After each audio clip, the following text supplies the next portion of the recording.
Ravi de vous savoir nombreux branchés sur la télévision CMBDJ pour suivre la ronde de journaux Paris ce jeudi 8 août à Kinshasa.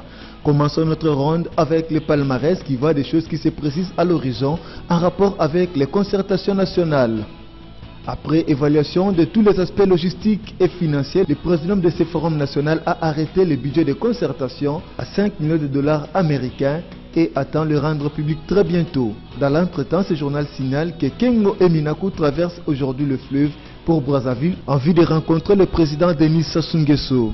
Ces déplacements pour Brazzaville s'inscrivent en prévision d'intenses consultations qu'ils auront la charge de conduire avec les trois composantes de la nation, à savoir la majorité, l'opposition et la société civile, atteste le palmarès. En rapport toujours avec les concertations nationales, la référence plus signale que l'UNC réaffirme ses préalables. En effet, l'Union pour la nation congolaise n'est pas prête à prendre part aux concertations politiques tant que celles-ci ne prendront pas en compte les dispositions pertinentes de l'accord cadre d'Addis Abeba, de la résolution 2098 du Conseil de sécurité de l'ONU et le préalable contenu dans la déclaration politique du 1er juillet 2013 signée au CIPAS par l'ensemble des partis politiques de l'opposition. Le parti de Vital Kamerhe réaffirme cette position dans une déclaration politique signée conjointement hier par son secrétaire général, le député national Jean-Bertrand Ewanga et le président du Conseil général Alembaya Kakasu, révèle la référence plus.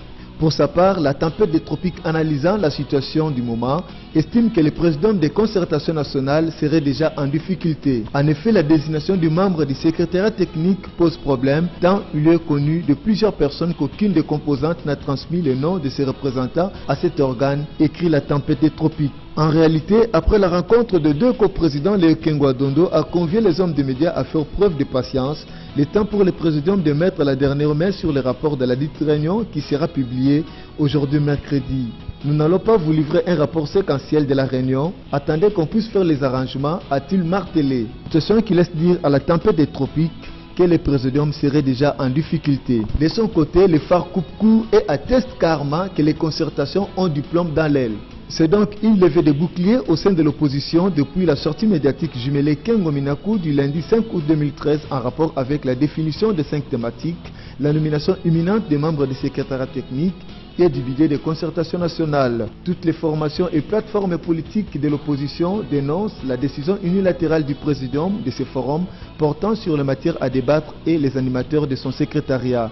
Ils estiment que le principe de la mise en place d'une commission paritaire préparatoire majorité opposition-société civile en vue de la fixation de termes de référence a été bafoué, note le phare. L'observateur voit les choses autrement et fustige l'apparition impromptue des bois morts en rapport avec les concertations nationales. Sans détour, ce journal atteste que la tenue de concertation nationale initiée par Joseph Kabila, chef de l'État congolais, vient de lever un coin de voile sur les appétits gloutons de tous ceux qu'on appelle politiciens congolais, c'est dont du moins le pouvoir demeure le seul hobby payant en République démocratique du Congo. Réveillé d'un long sommeil, on le voit réapparaître débitant des théories farfelues sur les orientations à prendre lors de cette grande messe avec comme finalité se refaire une santé politique et financière qui leur a échappé depuis des années, dénonce l'observateur.